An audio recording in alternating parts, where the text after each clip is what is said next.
You can choose a life of ease and comfort, or you can choose a life of service and adventure. Which one of those, when you're 90 years old, are you going to be more proud of?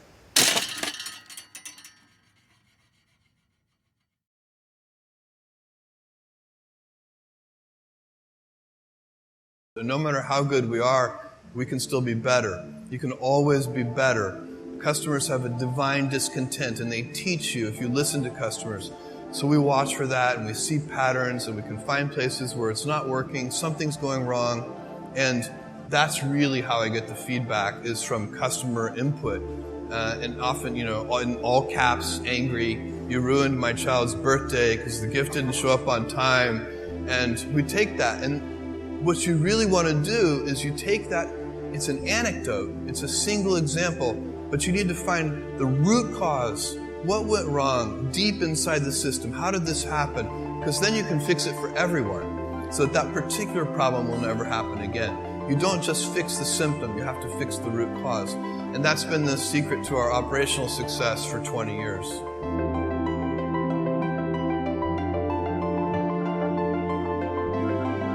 There are a lot of things that are a waste of time. When you think about your life, I often tell people that I work with, if you can get, because people have very high standards for how they want their work life to be, and I said, look, if you can get your work life to be where you enjoy half of it, that is amazing. Because very few people ever achieve that. Because the truth is, everything comes with overhead. That's reality. Everything comes with pieces that you don't like. You could be a Supreme Court justice, and there's still going to be pieces of your job you don't like.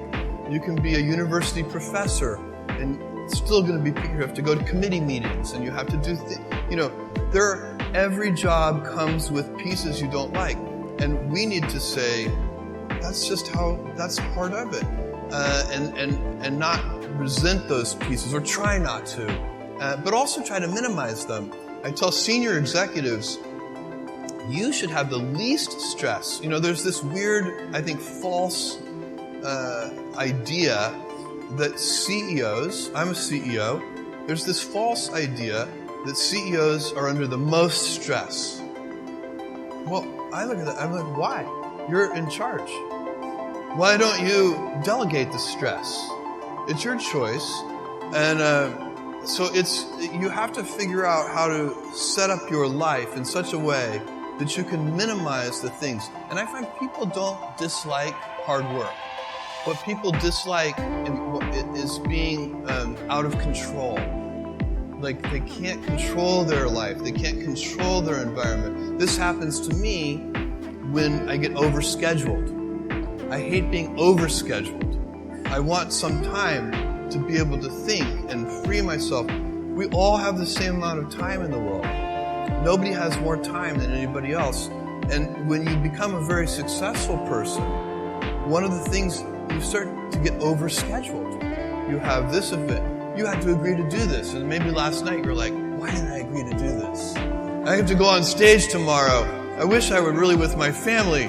And, or I hope maybe not this case. Let's say that you like this one. But in general, that kind of thing happens. And so you have to guard your time and try to stay a little bit flexible. So that's, for me, it's not a waste of time, but I like to have some freedom of movement rather than having every minute of every day scheduled.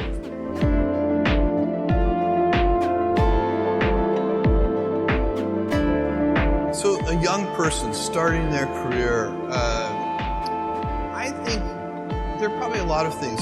Some of them are very well known and people have heard them many times. They're still true. One of those that you should always focus on, a young person should find something that they're passionate about to do. And that's not going to surprise anyone. It's a clear thing to do. It's very hard. If you don't love your work, you're never going to be great at it. I think the other thing I would suggest to any young person, even before they start their career, is to really think about their choices. Because I find young people, and when I was young, I made this mistake too. You can get very fixed on your gifts. So everybody has gifts. You have gifts and you have things that you didn't get gifted. Maybe you're extremely beautiful. Maybe you're extremely good at mathematics. There are a lot of things that you can be given. But those things can confuse you because they're not the things that construct your life. It's your choices that construct your life, not your gifts. You can celebrate your gifts. Be proud of them. Be happy of them. Actually, don't be proud of them. Be celebratory of them. But you can't be proud because they're gifts. They were given to you. You didn't earn them. You can only be proud of the things you earn. And so, as I got older, I started to realize I wasn't proud of my gifts. I was always good at school. School was always easy for me. And I was always proud that I was a great student. I got A's in all my classes. I was good at math, all of that. And I thought that's who I was. But it's not true. Those are the things that are gifts. What was hard for me is deciding to work hard, deciding to use my gifts in certain ways, to challenge myself, to do things that I didn't think I could do, to put myself in uncomfortable situations. We all I would say to a young person, you can choose a life of ease and comfort, or you can choose a life of service and adventure. Which one of those, when you're 90 years old, are you going to be more proud of?